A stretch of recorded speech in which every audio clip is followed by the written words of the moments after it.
दानाथ प्रेमानंदे अगवाय हरि हरि हो इदाई गौरी सीतानाथ प्रेमानंदे अगवाय हरि हरि हो इदाई गौरी सीतानाथ प्रेमानंदे अगवाय हरि हरि हो। भक्तबिंदे चरणे आमार कोटि कोटि दंडवत प्रणिपात। दापर जुग चले जाच्छे, कलि जुग आसছে। এই যুগ সন্ধিক্ষণে ঋষিরা ব্রহ্মার কাছে গেলেন, সম্মুখে কলিযুগ আসছে, আমরা কোথায় বসে তপস্যা করব? তখন ব্রহ্মা একটা চক্র ছেড়ে দিলেন, মনোময় চক্র ছেড়ে দিলেন, চাকা। বলে এই চাকাটা ঘুরতে ঘুরতে গিয়ে যেখানে থেমে যাবে সেইটি হবে তোমাদের তপস্যার স্থান। চাকাটা যাচ্ছে, ঋষিরা পশ্চাৎ পশ্চাৎ যাচ্ছে। চাকাটা গিয়ে কোথায় যেখানে থামলো, চাকার নেমি মানে পরিধিটা যেখানে সিদ্ধ হয়ে গেল, নেমিটা ক্ষীণ হয়ে গেল, সেই জায়গাটার নাম হয়ে গেল নমিসার। সেই নমিসার ঋষিরা এসে তপস্যা করতে বসলেন। শুধু তপস্যা নয়, সম্মুখে কলিযুগ আসছে, ধর্মের পথ অন্ধকারে আচ্ছন্ন। কলিযুগের মানুষ শাস্ত্র জ্ঞানহীন, ভজন সাধনহীন, তাদের জ্ঞান যোগ তপস্যা কিছুই নাই। সেই কলির মানুষ কেমন করে ধর্মের পথে চলবে? অন্ধকারে রাস্তা চলা কত কষ্টকর বলুন দেখি। অন্ধকারে যাওয়া যায় রাস্তায়? ঘোর অন্ধকার নেমেছে, রাস্তায় যাবেন কেমন করে? আলো জ্বললে, সকালবেলায় সূর্য উঠলে রাস্তায় দেখতে পাবেন, তবে তো রাস্তায় চলতে পারবেন। যেই কলিযুগ নেমে এলো না, অন্ধকারও নেমে এলো। কলিঘোরতে গ্রাস হলো জগজন, ধর্ম করম গেল দূর। কলিঘোরতে গ্রাস হলো জগজন, ধর্ম করম গেল দূর। অসাধনে চিন্তামণি আমার বিধি মিলা হলো আনি। আমার গোড়া বড় দয়া ঠাকুর, গোড়া গুণ কহ না যায়। কত চতুরানন কত শত আনন, বরণিয়ায় নাহি পায়। কলিযুগে ধর্মের পথ আচ্ছন্ন। কোন পথে চলবে? বেদ মাতার নির্দেশিত পথে না চললে কোনোদিনই জীবনে মঙ্গল সাধিত হবে না। বেদ ভগবানের নিঃশ্বাস। বেদ যা বেদ প্রণীত ধর্ম, ছ ধর্ম স্তর বিপর্যয়। ভাগবতের ষষ্ঠ স্কন্ধে কারা বলছেন? ধর্মরাজের দূতেরা বলছেন, বিষ্ণু ধর্মরাজের দূতেরা বলছেন।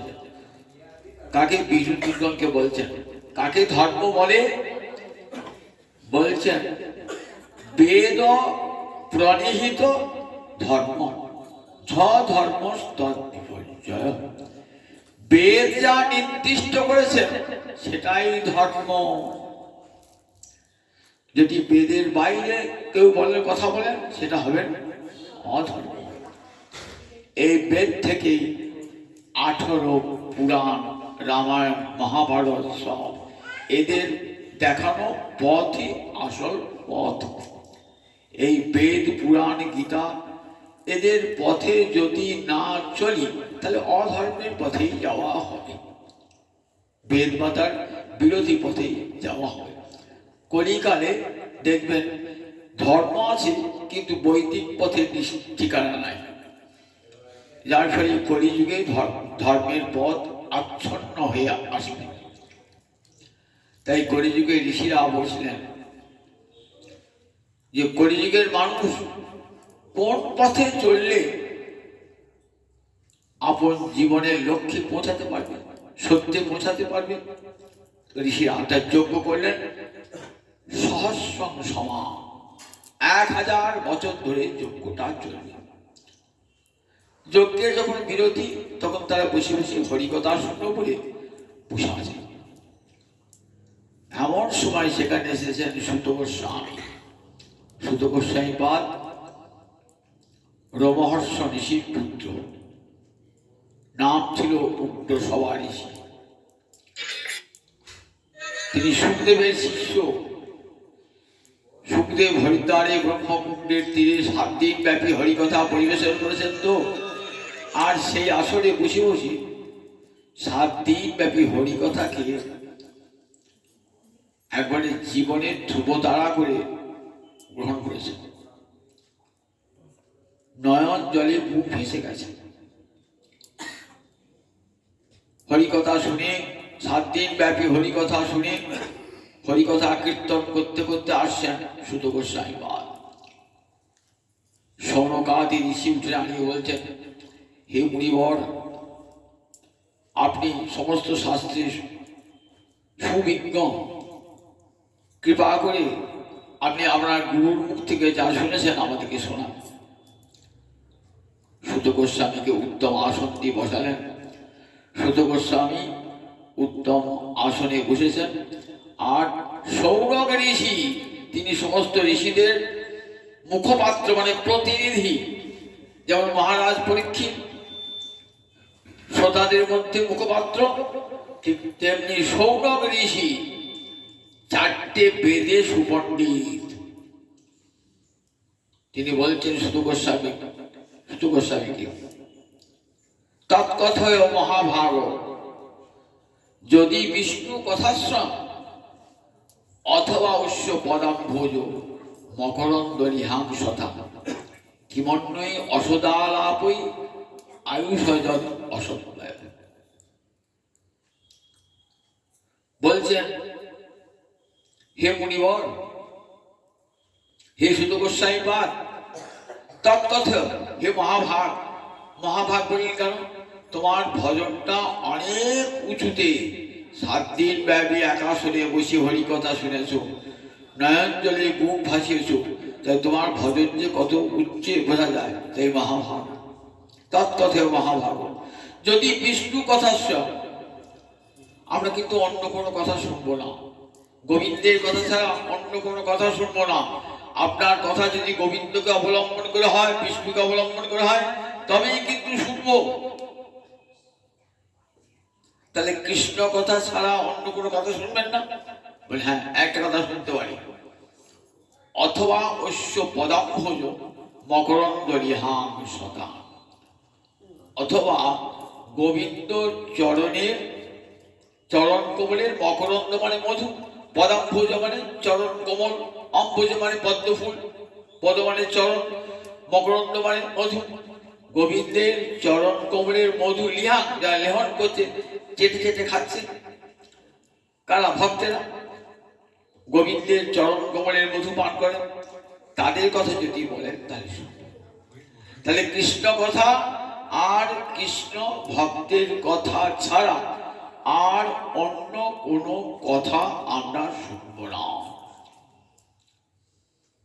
এই দুটি কথা নির্দিষ্ট হয়ে গেল, কলি প্রারম্ভে নির্দিষ্ট করে দিলেন যে হরি কথা আর হরি ভক্তের কথা ছাড়া কেমন নয় অসদালাপ, এই দুটো কথা ছাড়া পৃথিবীতে আর যত কথা কেমন অসদালাপ, তাতে পরমায়ুর অসৎ ব্যয় হয়।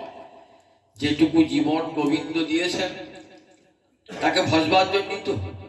অথচ সেই মানব জন্ম আমরা সংসার ভজন সেবায় কাটিয়ে দিলাম, হরি ভজন না করে সংসার ভজন করলাম। হরি হরি বিফলে জনম গাইনু, মনুষ্য জনম পাইয়া রাধা কৃষ্ণ না ভুজিয়া, জানিয়া শুনিয়া বিষ খাইনু। মনুষ্য জনম পাইয়া রাধা কৃষ্ণ না ভজিয়া, জানিয়া শুনিয়া বিষ খাইনু। হরিনাম সংকীর্তন গোলকের প্রেম ধন, রতি না জনে মিল কেন তাই, সংসার বিষাণলে দিবানিশি হিয়া জলে, জুড়াইতে না কইনু উপায়। এমন দুর্লভ মানব জন্ম, সমস্ত জন্মের মধ্যে শ্রেষ্ঠ জন্ম মানব জন্ম, দেব জন্মের চেয়েও শ্রেষ্ঠ, দেবতাদের চেয়েও শ্রেষ্ঠ। এমন দুর্লভ মানব জন্ম ভগবান দিয়ে কিছু খাওয়া পড়ার জন্য, সংসার করার জন্য, ভোগ সুখ করবার জন্য। এমন সুন্দর দুটি চক্ষু দিয়েছেন যে চক্ষু দিয়ে গোবিন্দ দর্শন করব, কান দিয়েছেন কৃষ্ণ কথা শুনব, জিহ্বা দিয়েছেন তার গুণ বর্ণন করব, চরণ দিয়েছেন ক্ষেত্রে গমন করব, হাত দিয়েছেন হাত দিয়ে মন্দির মার্জন করব, তার জন্য মালা গাঁথবো, তুলসী তুলব, তুলসী চয়ন করবো, চন্দন বাঁটবো। তাহলে এই হাত দিয়ে আমরা কি করি? এই চোখ দিয়ে এই ইন্দ্রিয় দিয়ে কি করি? যে ইন্দ্রিয়কে গোবিন্দ সেবায় লাগানোর দরকার ছিল সেই ইন্দ্রিয়কে লাগিয়েছি বিষয় সেবায়। কত বড় ভুলটা করেছে একবার দেখুন। যে ইন্দ্রিয় দিয়ে গোবিন্দ সেবা করার দরকার ছিল সেই ইন্দ্রিয় নিজের ভোগ সাধনে লাগিয়েছি। এমন দুর্লভ মানব জন্ম। তাই মায়া বলেছে, দেখ সংসার ভোগ করবি, দেখ সংসার বিষাণলে দিবানিশি হিয়া জলে, দেখ সংসারে একবার কত সুখ, দেখ একবার। বিষ খেলে যেমন মনে হয় ভিতরটা জ্বলে যায়, আবার গাটা যদি আগুনে পুড়িয়ে যায় তাহলে ভিতর বার দুই জ্বলছে। বিষ খেয়ে ভিতর জ্বলছে, আগুন লেগে বাইরে জ্বলছে। দেহেতে অসংখ্য রোগ পীড়া, মনেতে কত কষ্ট, এই নিয়ে কলিজীব ভুগছে। মনে কত কষ্ট, মনে কত ব্যথা, আবার দেহে কত রোগ। তাই সংসার বিষাণলে দিবানিশি হিয়া জলে, জুড়াইতে না কইনু উপায়। জুড়াবার উপায় তো করি নাই, এমন দুর্লভ মানব জন্ম পেলাম আমরা। তাই বলছেন কি মনে অসদা লাভ, সংসার করবো, সংসার করবো। সংসার থেকে গীতা ভাগবত কেউ বলেন নাই সংসার ছেড়ে গিয়ে সন্ন্যায় নিয়ে বনে দাও। তাহলে ভগবানের সৃষ্টি সংসার চলবে কেমন করে? সংসার তো করতেই হবে, কিন্তু সংসারটা কেমন যেন কংসের সংসার না হয়, সংসার যেন বৃন্দাবন হয়, ছেলে মেয়ে স্ত্রী সব যেন কৃষ্ণ সেবার সাধক সাধিকা হয়। আপনি ইচ্ছা করেই সংসারকে বৃন্দাবন তৈরি করতে পারেন, আবার ইচ্ছা করেই সংসারকে নরক তৈরি করতে পারেন। এই যে সুন্দর ভগবান মানবদের দুর্লভ মানব জন্ম দিয়েছে, এই মানব জন্মের সার্থকতা কৃষ্ণ ভজনে, গোবিন্দের কৃপার দানে মানব জন্ম। তাই কি মনে অসদা লাভ হই বলে অন্য কথা বলে লাভটা কি? তাতে পরমায়ুর অসৎ ব্যয় হয়। একটি করে দিন যাচ্ছে আর আমার পরমায়ুর ভান্ডার থেকে একটি করে দিন কমে কমে যাচ্ছে। একটি করে দিন কেন, একটি ঘন্টা বেরিয়ে গেলে আমার পরমায়ু থেকে একটা ঘন্টা চলে গেল। একটি একটি করে সূর্য ডুবছে, আমারও পরমায়ু শেষ হচ্ছে। একটু একটু করে মৃত্যুর দিকে আমরা সবাই অগ্রসর হচ্ছে, মৃত্যুর দিকে। মহারাজ পরীক্ষিত নির্দিষ্ট সময় ছিল 7 দিন বাদে মরবে, আর আমার 7 মিনিট 7 ঘন্টাও নির্দিষ্ট নাই, নিঃশ্বাসে নয় বিশ্বাস। এই কথা বলছি, এখনই কথা তো মধ্যে, যে কোনো মুহূর্তে, যে কোনো মুহূর্তে। আজ যাকে দেখলাম কাল সকালে কিছু আর নাই, তাই এই যে পরমাই ভগবানকে যে কোনো মুহূর্তে চলে যাবে। সবসময় ভাবতে হবে আমার পরমাই চলে যাবে, আমার পরমায়ুর ভান্ডার হতে একটি একটি করে দিন খুঁজে যাচ্ছে। সুতরাং যত দিন চলে যাবে আমার পরমায়ু ভান্ডার থেকে আমার আয়ু শক্তি বল বীর্য সব শেষ হয়ে যাবে। অতএব দিনের বেলা থাকতে থাকতে সব কাজ সেরে নিতে হয়, রাত্রি হলে তার কাজ হবে না। যতদিন এই শরীরে শক্তি সামর্থ্য বল বীর্য রয়েছে ততদিন গোবিন্দকে ভজন করব। যেই বয়স হয়ে যাবে, সে দিন ফুরালো সন্ধ্যা হলো, গোবিন্দ এবং কর্পুটা কি পারে, গঙ্গার পাড়ে দাঁড়িয়ে আছি, কবে পারে গঙ্গা, কবে নৌকা আসবে বানিয়ে চলে যাবে, ভৌ পার হয়ে ভৌ ঠাকুর পার হয়ে যাবো। তাই আয়ু সূর্য থাকতে থাকতে সমস্ত কাজ সেরে নাও, মানব জীবনটাকে সার্থক নাও, আবার যদি পুনরায় মানুষ হয়ে আসতে পারি, গোবিন্দ ভজন করতে পারি।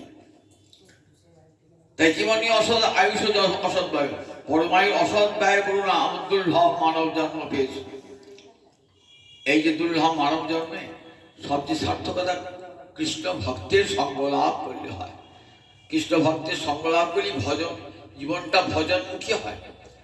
বিষয়ী লোকের সঙ্গ করলে কি হয়, বিষয় চিন্তায় দিনটা কেটে যায়। আজ কৃষ্ণ ভক্তের সঙ্গ বলে না, বৃথা বাক্য ব্যয় করো না, হরিকথা বলো না শোনো, হয় হরিকথা বর্ণন শোনো, নয় আজ বসে কীর্তন করি, এমনি করে তার দিনটা কাটা। আমরা দেখি এই এমন ভক্ত নিজের মঙ্গল চান, সেই সঙ্গে পরেরও মঙ্গল চান। নিজেও কাউকে হিংসা করেন না, নিজে আমার কাউকে অপরের হিংসাও করেন না, অপরকে হিংসা করতে দেন না। গীতাতে 12 অধ্যায়ে, গীতা পরিষদ আমরা সবাই, 12 অধ্যায় 12 অধ্যায়ে, সেখানে কত ভক্তির কত লক্ষণ আছে। অদ্দেষ্টা সর্বভূতানা মৈত্র করুণ এবচ নির্মম নিরহংকার সম দুঃখ সুখ ক্ষমি। ভক্তের লক্ষণ অদ্দেষ্টা সর্বভূতানা। অদ্দেষ্টা মানে, দেষ্টা মানে যে অপরের প্রতি দেশ করে, হিংসা করে, তাকে বলে দেষ্টা। অপরের প্রতি যে হিংসা করে তাকে কি বলে, দেষ্টা। হিংসুক বলে আমরা সংস্কৃত ভাষায় দেষ্টা। অদ্দেষ্টা মানে যে হিংসা করে না। তার ভক্তের একটা বড় গুণ হলো সে অপরের হিংসা করে না। অদ্দেষ্টার কোন সর্বভূতানা, কোন জীবের প্রতি তার হিংসা নাই। আমরা এই যে ভক্তির গুণ দেখতে পাই না, গীতা তার উল্লেখ করলেন আর ভাগবত তার প্রমাণ দেখালেন। ভাগবত তার প্রমাণ দেখালেন, গীতা সূত্র আর ভাগবত তার উদাহরণ। আমরা গীতায় বললাম ভক্তের লক্ষণ, এবার সেই ভক্তকে দেখতে হবে যে দেশ করে না, অপরের হিংসা করে না। কিরকম দেখুন, মহারাজ অম্বরীশের কাহিনী শুনেছেন তো। মহারাজ অম্বরীশ যিনি 11 ইন্দ্রিয় দিয়ে কৃষ্ণ সেবা করতেন। সবই মন কৃষ্ণ পদারবিন্দয় বচাকৃষি বৈকুণ্ঠ গুণানুবর্ণানি করৌ হরির মন্দির মার্জনাদিষু। কেমন করে মানব জীবন সার্থকতা লাভ করে তার প্রমাণ মহারাজ অম্বরীশ। মনটা গোবিন্দ চরণ কমলে, এক বিষয়ের মধ্যে রয়েছে, বিষয়ের মধ্যে থেকেও কৃষ্ণ ভক্তের মন টলে না, বিষয়ের মধ্যে থেকেও কৃষ্ণ চরণে মন সমাহিত। আমরা বলি বাবা সংসার এত কাজ, কি করে ভাগবত শুনতে যাবো, সময় নাই, ঠাকুর দেখতে যাবো, সংসার দিনটা রান্না বান্না নিয়ে পড়েছি। দেখুন আমরা একটা ছোট্ট সংসার, 4-5টা লোক নিয়ে একটা সংসার। আর মহারাজ অম্বরীশের কত বড় পরিবার বলুন তো একবার, দাস দাসী এসব তো আছে, যে শিল্প, তারপর বিশাল রাজ্যের কথা চিন্তা করতে হয়। গোটা ভারতবর্ষের রাজা, কোথায় কখন কি অভিযোগ সব শুনতে হয়, কার কি অভিযোগ, কোথায় কখন কি বিপদ ঘটছে, কোথায় দুর্ভিক্ষ, কোথায় মহামারী, সব খবর রাখতেছে। তার একটা বিশাল ভারতবর্ষে সে মাথা, তার মাথায় কত চিন্তা করে দেখো একবার। কিন্তু তার মাঝে সবই মন কৃষ্ণ পদারবিন্দ, মনটা কোথায় দিয়েছেন? গোবিন্দ চরণ কমলে মনটা সব সময়। বচাংশী বৈকুণ্ঠ গুণানুবর্ণনে, কথা কৃষ্ণ কথা ছাড়া অন্য কোনো কথা বলতেন না, নীরবে সব কাজ করে যাচ্ছেন। যদি কথা বলতে হয় তা কৃষ্ণ কৃষ্ণ বলে, কৃষ্ণ বচাংশী কৃষ্ণ গুণানুবর্ণনে করো। হরের মন্দিরও মার্জন, দুটো হাত দিতে করতে হরি মন্দির মার্জন করতেন। নিজ হাতে যমুনা থেকে জল নিয়ে এসে সেই জল দিয়ে মন্দির মার্জন করতেন। হরির মন্দির, রাজা তো ইচ্ছা করে তো কত দাস দাস আছে, তাদেরকে বলতো তোদের মন্দির ধুয়ে দাও। বলেন না, আমার বাড়ি যেমন আমার দাস দাসী পরিষ্কার করে, আমি তো তেমনি গোবিন্দের দাস, আমি তেমনি গোবিন্দের মন্দির মার্জনা করবো। নিজ হাতে রাজা জগৎকে শিক্ষা দিচ্ছেন, সবাই তোমরা গোবিন্দের দাস, গোবিন্দ সেবা করো, নিজ হাতে গোবিন্দ মন্দির মার্জন করো। চরণ আছে, চরণ দিয়ে কোথায় যাবে? কৃষ্ণ ভক্তের গৃহে যাও, কৃষ্ণ মন্দিরে যাও, কৃষ্ণ তীর্থে যাও, তবে চরণ সার্থক হবে। দুটি কান আছে, কান দিয়ে কৃষ্ণ কথা শোনো, অচ্যুতের কথা শোনো দুটি কান দিয়ে।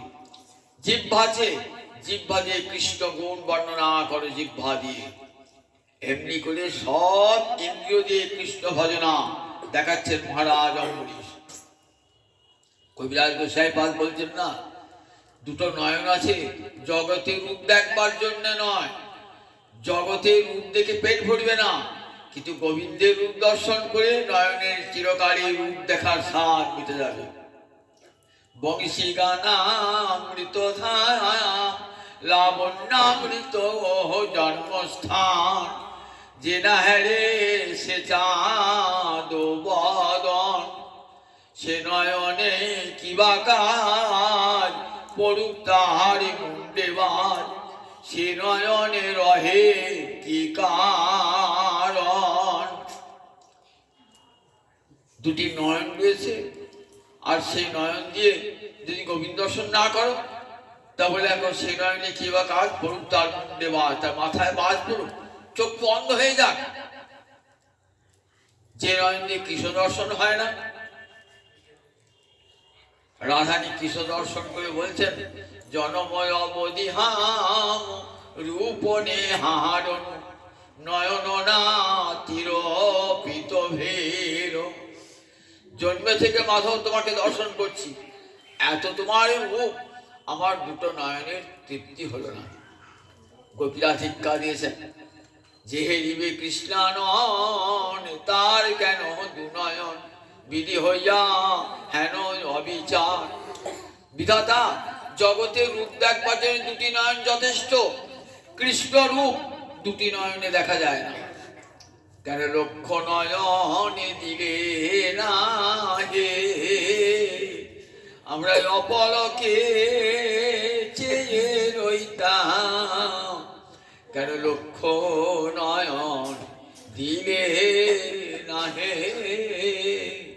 আমরা অপলকে চেয়ে রইতাম, কেন লক্ষ নয়ন দিলে না হে।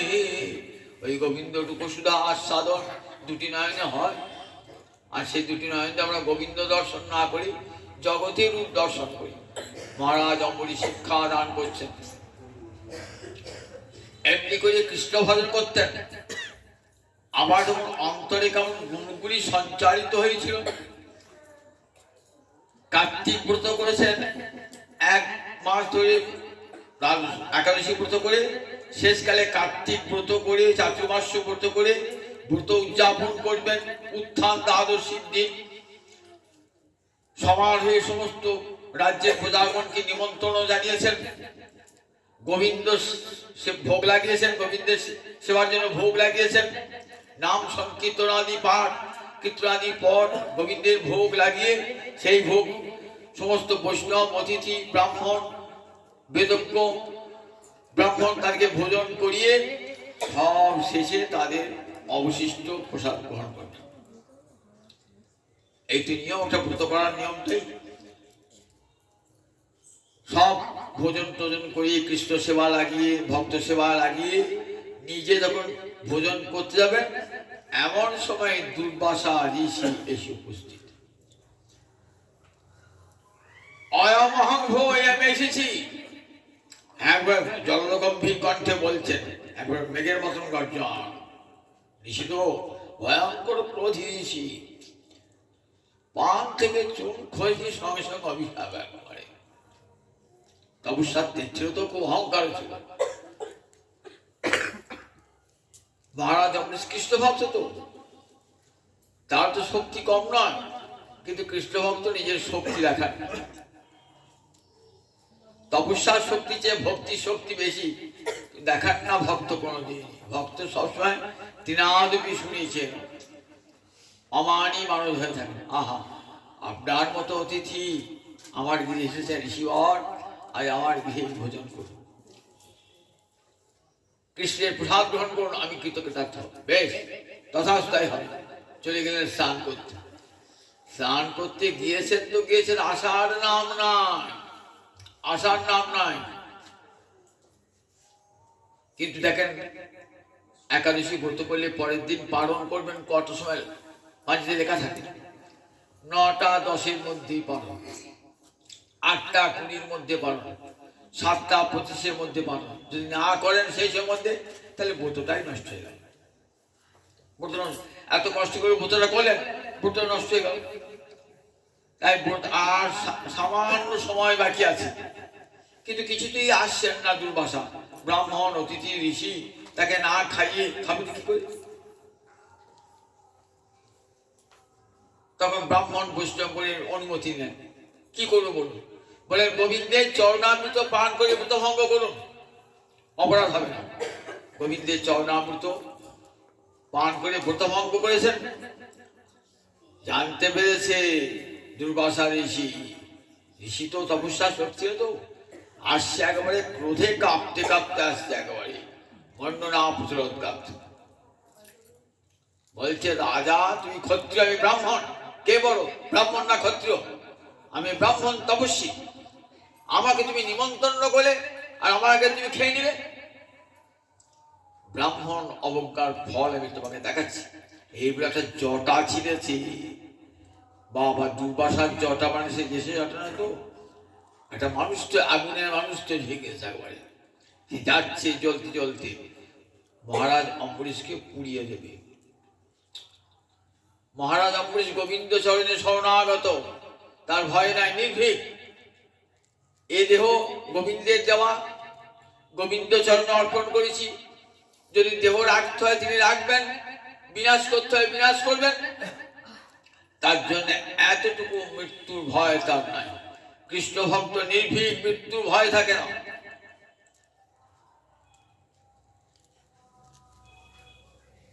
মনে মনে ভাবি আমি অপরাধী করেছি, কোন অপরাধ করেন নাই, কিন্তু বৈষ্ণব ব্রাহ্মণ বেদজ্ঞ পুরুষদের অনুমতি নিয়ে ভোজন করেছেন, জলপান করেছেন, কোন অপরাধ করেন নাই। কি হলো দেখুন, বৈষ্ণব অপরাধীর কেমন শাস্তি দেখুন। জটা নিক্ষেপ করেছেন তো, জটাটা জ্বলতে জ্বলতে যাচ্ছে, মহারাজ অম্বরীশকে পুড়িয়ে মেরে দেবে। এমন সময় ভগবান কি বলেছেন গীতায়, কৌন্তেয় প্রতিজানিহি নমে ভক্ত প্রণশ্যতি। কুন্তীর নন্দন, তুমি জগতে প্রতিজ্ঞা করে বলো, আমার ভক্তের কখনো বিনাশ হয় না। যে গোবিন্দ চরণে একবার শরণ নিয়েছে, হে হরি আমি তোমার চরণে শরণ নিলাম,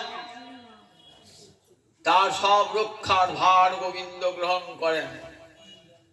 এই যে প্রতিজ্ঞাদার, প্রতিজ্ঞা পালন করতেই হয়।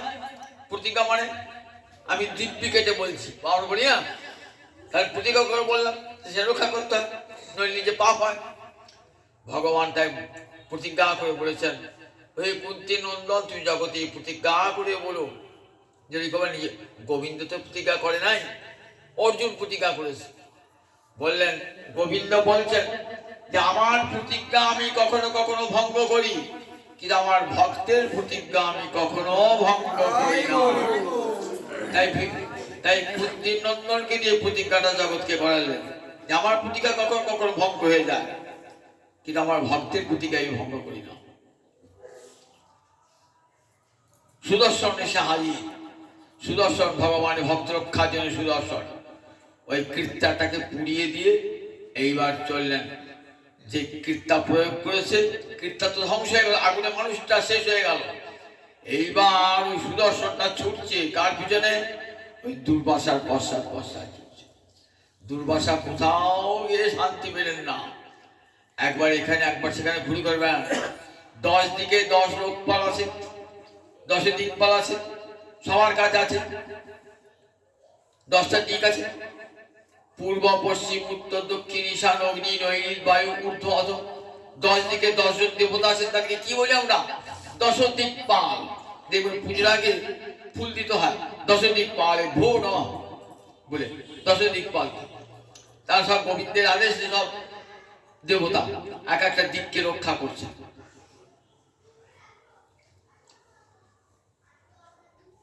দিকপালের কাছে রক্ষা করো বলছে, তুমি কৃষ্ণ ভক্ত বিরোধী, আর আমরা কৃষ্ণের আদেশেই দিকপাল হয়েছি, আর তুমি কৃষ্ণ ভক্তের বিরোধিতা করেছো, তোমাকে রক্ষা করতে হবে। কোন দিকপাল তাকে স্থান দিলেন না। চলে গেলেন সৃষ্টিকর্তা ব্রহ্মার কাছে, পিতামহ রক্ষা করো। বললেন, জানো আমি যে ব্রহ্মপদে আছি, এই পদটা কার? গোবিন্দের দেওয়া। গোবিন্দ দিয়েছে আমাকে ব্রহ্মারূপী, তিনি ইচ্ছা করে আমার ব্রহ্মপদকে দিতে পারেন। কৃষ্ণ যদি ইচ্ছা করে ব্রহ্মপদ দিতে পারে, কৃষ্ণ যদি ইচ্ছা করে ব্রহ্মপদ দিতে পারে। কৃষ্ণ যদি ইচ্ছা করে ব্রহ্মপদ দিতে পারে। শতজন্ম স্বধর্মনিষ্ঠ হলে কৃষ্ণ তাকে ব্রহ্মপদ দান করে। হেন কৃষ্ণ ছাড়ো কি কারণে, কৃষ্ণ যদি ইচ্ছা করে ব্রহ্মপদ দিতে পারে, হেন কৃষ্ণ ছাড়ো কি কারণে। দেখো যার শ্রীচরণ ধ্যান করে পঞ্চানন, তথাপি প্রত্যয় নাহি মনে। মহাদেব পঞ্চানন কে? মহাদেব 5টা মুখ। দেখো যার শ্রীচরণ ধ্যান করে পঞ্চানন, তথাপি প্রত্যয় নাহি মনে। এ তো বিশ্বাস হয় না। কৃষ্ণ ইচ্ছা করলে ব্রহ্মপদ দান করতে পারে। আবার মহাদেব, কৈলাসবাসী মহাদেব সতত ধ্যানে মগ্ন। কাকে ধ্যান করছেন? গোবিন্দ চরণ ধ্যান করছেন। মহাযোগীশ্বর কৈলাসের শিখরে বসে, পর্বত শিখরে বসে ধ্যান মগ্ন, গোবিন্দের চরণ কোমল ধ্যান করছেন।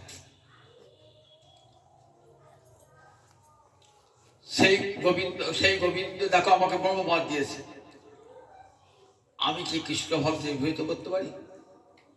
যাও তুমি কৃষ্ণের কাছে। শিবের কাছে গেলেন। শিব বললেন, দেখো আমি তার ধ্যান করি নিরন্তর, আর আমার এই কৈলাসে আছে না সবাই কৃষ্ণ ভক্ত। আমি সব সময় দেখো রামচন্দ্রের বলে, পঞ্চমুখে রাম নামে জপেন ত্রিপুরারি। একটা মুখে আমার রাম নাম করে তৃপ্তি হয় না, তাই 5টা মুখ নিয়েছি, 5টা মুখে আমি রাম নাম করি। আর সেই গোবিন্দের ভক্তের কাছে অপরাধ করেছো, আমি তোমার স্থান দিতে হবে। তবে একটা কথা বলি, জানো কৃষ্ণ ভক্তে আপনি না ক্ষমি, সবাইকে ক্ষমা করে দেয়। এই বললাম না, নির্মম নিরহংকার সমদুঃখ সুখ ক্ষমি। ক্ষমি মানে এ ক্ষমা করে দেয়। ক্ষমা করা দেবতার ধর্ম, সবাই ক্ষমা করতে পারে না। আপনাকে কেউ আঘাত করলে কি হয়? আমি প্রত্যাঘাত করব। তুই আমার প্রতি হিংসা করছিস, আমি তোকে দেখাচ্ছি। তুই আমাকে গাল দিয়েছিস, আমি তোকে পাল্টা গাল। আমরা কই তো এই হতে হিংসার বদলে কি আপনাকে বলে প্রতিহিংসা। আমার প্রতি যদি কেউ হিংসা করে, আমি কি করি? আমি প্রতিহিংসা করি। আমাকে কেউ আঘাত করলে প্রত্যাঘাত করি, আমাকে কেউ নিন্দা করলে আমি প্রতিনিন্দা করি। জগতে তো নিয়ম, কিন্তু কৃষ্ণ ভক্ত কেমন? অহো বলছেন, দুর্বাসা মুখী শুনবো। অহো অনন্ত দাসানাং মহত্তং দৃষ্ট মধ্যমে কৃতাগসবি যদ্রাজন মঙ্গলানি সবই হাসি। দেখলাম অনন্ত দাস, অনন্ত মানে কৃষ্ণের একটা নাম কি অনন্ত। কেন কৃষ্ণ অনন্ত? তার নামের শেষ না, অন্ত নাই, তার রূপের অন্ত নাই, তার গুণের অন্ত নাই, তার লীলার অন্ত নাই, তার ধামের অন্ত নাই, তার যশের অন্ত নাই। তাই গোবিন্দ একটা নাম অনন্ত। তাই অনন্ত দাস তাকে বলে, কৃষ্ণ ভক্তিকে বলে অনন্ত দাস। অহো অনন্ত দাস আনাং মহত্ব দৃষ্ট মধ্যমে। দেখলাম অনন্ত দাস অর্থাৎ কৃষ্ণ ভক্তের কি মহিমা দেখলাম। কখন বললেন? যখন কোন জায়গার স্থান পেলেন না, কৃষ্ণের কাছে গেলেন। গোবিন্দ বললেন যে দেখো, তুমি অপরাধ করেছো আমার ভক্তের কাছে, আর ক্ষমা চাইতে এসছো আমার কাছে। এটা কি করে হয় বলো দেখি? তোমাকে ব্রহ্মা রক্ষা করতে পারেন নাই, দশ দিকপাল রক্ষা করতে পারেন নাই, শিব রক্ষা করতে পারেন নাই। কেন? তারা সবাই আমার অধীন। তুমি তো কারো অধীন নও, তুমি তো ক্ষমা করতে পারো। বলে না না দুর্বাসা, তুমি জানো না, তুমি তো কোন ভজন সাধন করো নাই, তপস্যা করেছো, ভক্তি কি জিনিস জানো না।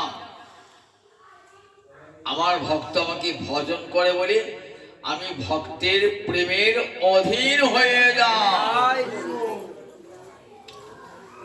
আমি আমার ভক্তের প্রেমের অধীন। ভক্ত যা বলবে আমাকে তাই করতে হবে।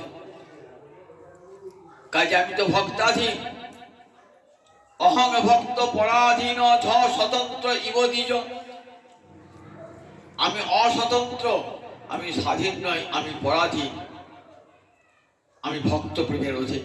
সুতরাং আমি তোমাকে ক্ষমা করবো কেমন করি? তুমি যাও আমার ভক্তের কাছে। আমার ভক্ত সতত ক্ষমাশীল, আর তারা প্রতীক্ষা করে না, তারা তোমাকে তোমার মঙ্গল সাধন করবে। দেখো, তুমি তপস্যা লাভ করছো, তোমার অন্তরে অহংকার, যে আমি মহা তপস্বী বলে অহংকার।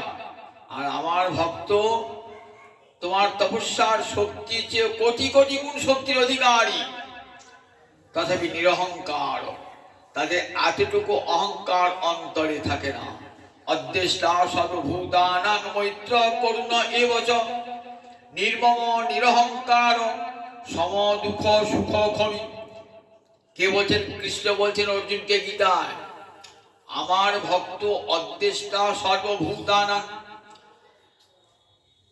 ইচ্ছা করে যখন মহারাজ অম্বরীশ দুর্বাসাকেও পুড়িয়ে দিতে পারতেন, এক মুহূর্তে পোড়াতে পারতেন, কিন্তু করেছেন কি? প্রতীক্ষা নিয়েছেন কি? নাই নাই, এসে চরণে পড়েছে, আপনি ব্রাহ্মণ, আমি ক্ষত্রিয়, আমার চরণে পড়েছেন কেন? আমি তো আপনার চরণে পড়বো, তুমি আমাকে রক্ষা করো। আমাকে কেউ রক্ষা তো হয় না। দুর্বাসা বলেন যাও, গোবিন্দ বলেন যাও মহারাজ অম্বরীশের কাছে ক্ষমা চাও গা, যার কাছে অপরাধ করে তার কাছে ক্ষমা চাও গা। অম্বরীশের চরণে এসে পড়েছেন, পাদ স্পর্শ বিলজ্জিত। আপনি ব্রাহ্মণ, আমি ক্ষত্রিয়, আমার চরণে পড়েছেন কেন? আমি তো আপনার চরণে পড়বো। বলে না না, অহ অনন্ত দাসানাং মহত্তম দৃষ্ট মধ্যমে। দেখলাম আজ কৃষ্ণ ভক্তের কি অপার মহিমা। তুমি তো আমাকে পুড়িয়ে মারতে পারতে, ধ্বংস করতে পারতে, কিন্তু করলে না। তুমি সুদর্শনকে ডাকলে, হে সুদর্শন, যদি আমার প্রতি গোবিন্দের বিন্দু মাত্র করুণা থাকে, তাহলে দ্বিজভক্তি বিজর, তোমার সংতাপ থেকে ব্রাহ্মণ মুক্ত হোক। সঙ্গে সঙ্গে সুদর্শন চলে গেল। দুর্বাসা সুদর্শনের হাত থেকে রক্ষা পেলেন। তখন বলছেন দুর্বাসা, অহো অনন্ত দাসানাং মহত্তম দৃষ্ট মধ্যমে। দেখলাম কৃষ্ণ ভক্তের কি অপার মহিমা। আমি তার প্রতি বিদ্বেষ পোষণ করলাম, কিন্তু বিনিময়ে তিনি আমার বিদ্বেষ পোষণ করলেন না, আমার কোনো অমঙ্গল করলেন না। আমি তাকে মারতে গিয়েছিলাম আর তিনি আমাকে মৃত্যুর হাত থেকে রক্ষা করলেন।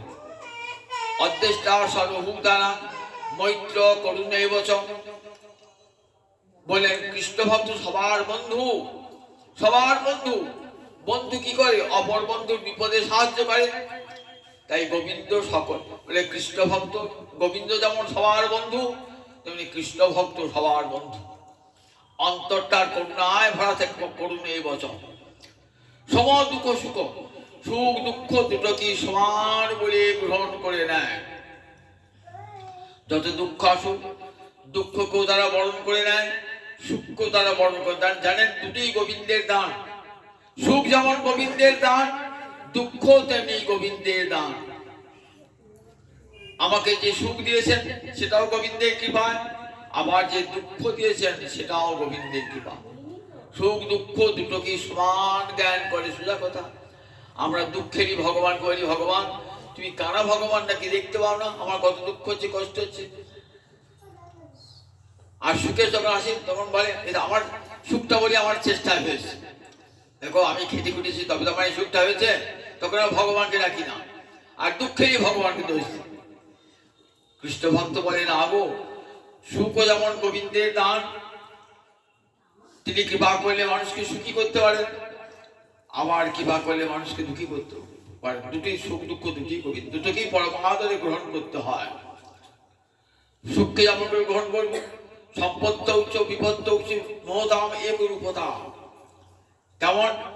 সূর্যকে দেখো, সূর্য যখন ভোরে ওঠে তখন লাল, আবার যখন পশ্চিমে অস্ত হয় সন্ধ্যাবেলায় তখনও লাল, এক রূপে থাকে। তাই সম্পত্ত উচ্চ বিপত্ত উচ্চ মহতাম এক রূপতা। কি বিপদে কি সম্পদে মহৎ ব্যক্তি এক থাকে, টলে না, ধৈর্য ধারণ করে থাকে তারা, ধীর হয় তারা। কৃষ্ণ ভক্ত ধীর, চিত্ত টলে যাবার মতন অনেক কিছু বিপদ সম্মুখে রয়েছে, তথাপি তাদের চিত্ত টলে না। তাদের কেমন হিসিকেশে হিসিকানি, সমস্ত ইন্দ্রিয় সমস্ত ইন্দ্রিয়ের অধিপতি গোবিন্দ চরণে তারা অর্পণ করে দেয়। তাই অদ্দেষ্টা সর্বভূতানাং মৈত্র করুণৈব চ, সকলের প্রতি ভালোবাসা তাদের থাকে। সম দুঃখ সুখ, সুখ দুঃখ দুটোকে সমান করে গ্রহণ করে নেয়। নির্মম নিরহংকার, কার প্রতি মমতা থাকে না তাদের। সংসারে কোনো মমতা থাকে না, এই সংসারটা আমার, এই স্ত্রী আমার, পুত্র আমার, ঘর আমার, বাড়ি আমার, এ কথা বলে না। আমরা বলি না কেবল আমি আমি ভাব, আমি আর আমার। আমি নিজে কেমন, আমি নিজে ডাক্তার, উকিল, হাকিম, আমি ধনবান, আমি বিদ্বান, এই আমি, আমার বাড়ি, আমার ঘর, আমি আর আমার ছাড়া কোনো কথা নাই। অহংমমত্ব বোধ বলে ভক্তে থাকে না। ভক্ত বলে আমি গোবিন্দের দাস। আমি কে? আমি গোবিন্দ চরণের দাস। আমার কিছুই নাই, সব গোবিন্দের। আমার বাড়ি আমার বাড়ি নয়, আমার গোবিন্দের বাড়ি, সব আমার গোবিন্দের। আমার ধন সম্পদ সব গোবিন্দের, আমার সন্তান আদি সব গোবিন্দের। নির্মম, তাহলে কোনো কিছু মম থাকে। নিরহংকার ভক্ত দীনতায় ভরা, দীনতায় ভরা। অন্তরে এতটুকু অহংকার ভক্তি থাকে না, অন্তরে থাকে না। ভক্তি মহারানী কৃপা করেন তাকে, বলে যার অন্তরে অহংকার অভিমান, অভিমানী ভক্তিহীন জগমাঝে সেই দিন। যার অন্তরে অভিমান আছে, অহংকার আছে, সে কখনো ভক্তি মহারানীর কৃপা পায় না, ভক্তি মহারানীকে কৃপা করে না। মেঘ বাড়ি বর্ষণ করছে, লম্বা গাছ দাঁড়িয়ে আছে, জল পড়লো, জল ঝরে গেল, একটু গাছ থাকলো। পাহাড় দাঁড়িয়ে আছে উঁচু হয়ে, জল ঝরে গেল। নদী নালা খাল দীনতা গর্ত হয়ে রয়েছে, জল ধরে রাখলো। তেমনি যার হৃদয় দীনতার গর্ত, গোবিন্দের করুণা সেই ধরে রেখে দেয়। নিরহংকার, অন্তরে বিন্দুমাত্র অহংকার থাকে না।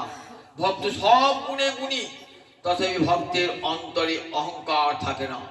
শত গুণে গুণী হয়েও ভক্ত কখনো বলে না আমি মহাভক্ত, আমি বড় জ্ঞানী, এ কথা ভক্ত বলে। অমানি মানদ হইয়া রবে কৃষ্ণ নাম। অমানি হয়ে আমার মান কিসের? বরং সকলকে মান দান করে। আমারই মানব হইয়া লবে কৃষ্ণ নাম।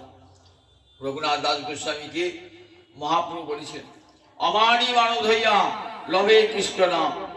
নিজে অমানি থাকবে, অপরকে মান দান করবে, তাই ভক্তের বড়। নির্মমের সম দুঃখ সুখ, সুখ দুঃখে বিচলিত হবে না। জানবে দুঃখ সুখ দুটোই গোবিন্দের করুণার দান। আর সকলকে সতত ক্ষমাশীল, সকলকে ক্ষমা করবে। অপরাধ শত অপরাধ করুক, তথাপি তাকে ক্ষমার চোখে দেখবে। দেখুন না প্রহ্লাদ কত দুঃখ পেয়েছে প্রহ্লাদ,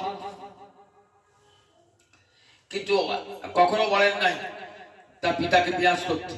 আবার পিতাকে যখন হিরণ্য নরসিংহদেব যখন পিতার পক্ষ বিদীর্ণ করে দিলেন না, তখন সর্বাগ্রে চাইছেন পিতার প্রতি, হে গোবিন্দ, হে নৃসিংহদেব, আমার প্রথম প্রার্থনা আমার পিতার প্রতি প্রসন্ন হও, তার যেন সদ্গতি হয়।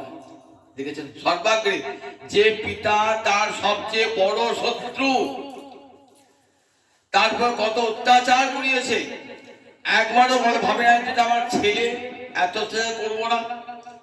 কিন্তু প্রহ্লাদ কেমন দেখুন, প্রহ্লাদ সব প্রথমেই ভগবানকে নৃসিংহদেব বলেছে, হে নৃসিংহদেব, আমার পিতার যেন উত্তম গতি লাভ হয়, প্রভু তার প্রতি প্রসন্ন হও। ভগবান বলছেন যার এমন পুত্র, তার প্রতি ভগবান সবসময় প্রসন্ন হয়ে রয়েছেন। শুধু তোমার পিতা কেন, তোমার পিতা থেকে 21 পুরুষ সবাই প্রতি প্রসন্ন আমি। দেখেছেন তো ভক্তের কুলে জন্মালেও কেমন ফল লাভ হয়ে যায়। এত দুঃখ কষ্ট পেয়েছেন তো, পরে যখন রাজা হয়েছেন, তাহলে যে সমস্ত মন্ত্রীরা প্রহরীরা তারপর অত্যাচার করেছেন, কিন্তু প্রতিশোধ নিতে পারতেন। সকলকে ক্ষমার দৃষ্টিতে প্রহ্লাদ দেখেছেন। সমস্ত বিশ্বই যেন গোবিন্দের প্রতিনিধি, সমস্ত বিশ্বের মানুষকে গোবিন্দের দাস বলে সকলের প্রতি ভালোবাসা করেছে। হরিদাস অত যেতে হবে না, হরিদাস ঠাকুরকে 22টা বাজারে বেত্রাঘাত করছে। পড়েছেন তো যখন হরিদাসের কথা, কি তার দোষ? সে হরিনাম করে, আর তার কোনো দোষ নাই। এই হরিনামটাই তার অপরাধ। তার জন্য কাজীর লোক 22টা বাজারে ঘুরিয়ে ঘুরিয়ে তাকে মারছে চাবুক দিয়ে। বলছে হরিনাম ছাড়ো, তাহলে আমরা চাবুক মারবো না। বলছে হরিনাম তো আমি ছাড়তে পারবো না। খণ্ড খণ্ড হয় যদি যায় যদি প্রাণ, তথাপি বদনে না ছাড়িব কৃষ্ণ নাম।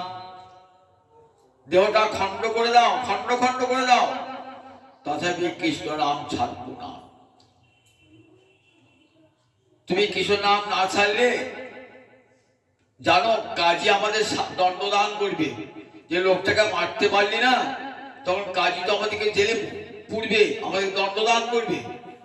এই জন্য ভাবছো, ঠিক আছে আমি গোবিন্দের কাছে প্রার্থনা করছি, এসব মোর দ্রোহী, এসব আর নহুক অপরাধ, এসব জীবের কৃষ্ণ করহ প্রসাদ।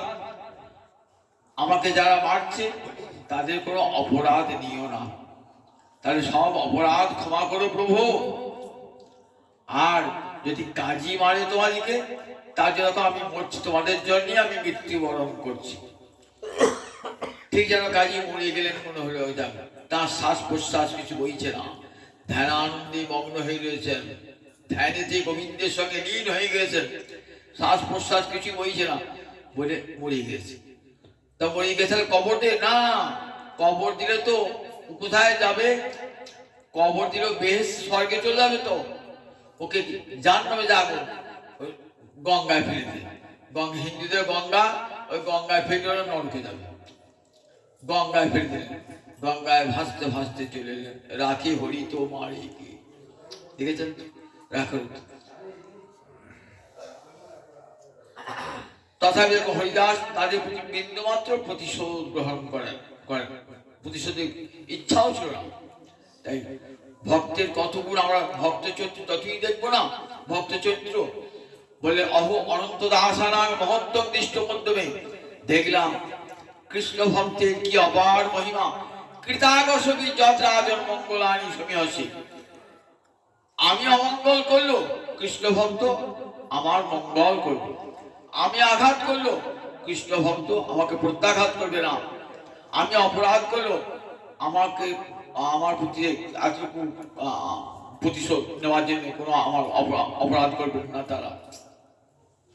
তাই অদ্দেষ্টা সর্বভূতানা মৈত্র করুণ এই বছর শ্রীকৃষ্ণ অর্জুনকে জানো আমার ভক্তের কত গুণ, আমার ভক্তের এত গুণের জন্য দেখো আমি ভক্তের কাছে অধীন হয়ে থাকি।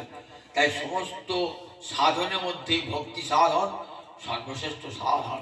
এই ভক্তিতে ভগবান বশীভূত হয়ে যান।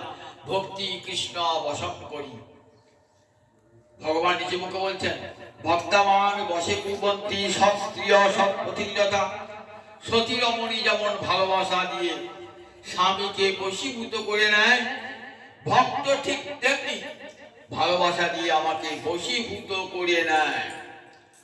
আমি তাই ভক্তের বিরোধী কোনো কাজ করতে পারি না। তাই আমাকে যদি প্রসন্ন করতে হয় তাহলে সর্বাগ্রে আমার ভক্তকে আগে ভালোবাসো। গোবিন্দ ভক্তকে ভালোবাসলে তবে গোবিন্দ প্রসন্ন হন। কৃষ্ণ ভক্তকে আগে ভালোবাসতে হয়। গোবিন্দ আমার ভক্তাধীন, গোবিন্দ ভক্ত যেখানে গোবিন্দ সেখানে। আই মহাপ্রভু এই দেখেছেন ভক্ত মহিমা জগৎকে দেখেছেন, নিজে ভক্ত সেজে জগৎকে ভক্ত মহিমা জগৎকে দেখিয়েছেন। আর ভক্তিও তো আমার মহাপ্রভুর দান। বলে দেখো জগতে জ্ঞান যোগ সব সাধনের মূল্য আছে ঠিকই, কিন্তু ভক্তির মতো সাধনের মূল্য নাই। এই ভক্তির মতো সাধন এত উঁচুতে যে কোনো মূল্য দিয়ে এই ভক্তি কেনা যায় না।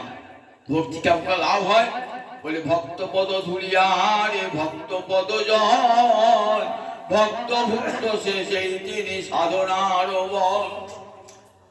ভক্তের পদধূলি অঙ্গে মাখো, ভক্তের পদধূলি জল অঙ্গে নাও, আর ভক্তের ভুক্ত শেষ গ্রহণ করো, তাহলে কি হবে?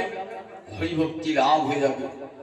হরি বৈষ্ণবেরও পদধূলি তাহে মোরো স্নান কেলি, তর্পণ মোরো বৈষ্ণবেরও নাম, বিচার করিয়া মনে ভক্তির রস আস্বাদনে, মধ্যস্থ শ্রী ভাগবত পুরাণ। বৈষ্ণবের চরণ ধুলি অঙ্গে মাখো, বৈষ্ণবের পদধূক্ত জল মাথায় মাখো, আর বৈষ্ণবের ঝুটা বৈষ্ণবের ভুক্তাবশেষ গ্রহণ করো, তাহলে ভক্তি সাধন শক্তি লাভ করবে। মানব জীবনটাই ধন্য হয়ে যাবে, সার্থক হয়ে যাবে। তাই সর্বশাস্ত্রে ভক্তির মহিমা উজ্জ্বল ভগবান তুলে ধরেছেন। গৌরহরি বলেন দেখো জগতে এই কলিযুগের মানুষকে বলে আর কিচ্ছু করতে হবে না, বসে বসে ভাগবতী কথা শুনলে, গীতার কথা শুনলে হরিভক্তি লাভ হবে। আর ভক্তকে আদর করো, আর ভক্ত সঙ্গে বসে ভাগবতী কথা শ্রবণ করো, জীবন ধন্য হয়ে যাবে, সার্থক হয়ে যাবে। জয় নিতাই, জয় নিতাই, জয় নিতাই। জয় জয় রাম গোবিন্দ, জয় জয় রাধে কৃষ্ণ গোবিন্দ, জয় জয় শ্যাম সুন্দর মদন মোহন বৃন্দাবন চন্দ্র, জয় জয় শ্যাম সুন্দর বৃন্দাবন চন্দ্র, জয় জয় রাধা রমন রাশি বিহারী শ্রী গোকুলানন্দ, জয় জয় রাধারমণ রাধে বিহারী শ্রী গোকুলানন্দ, জয় জয়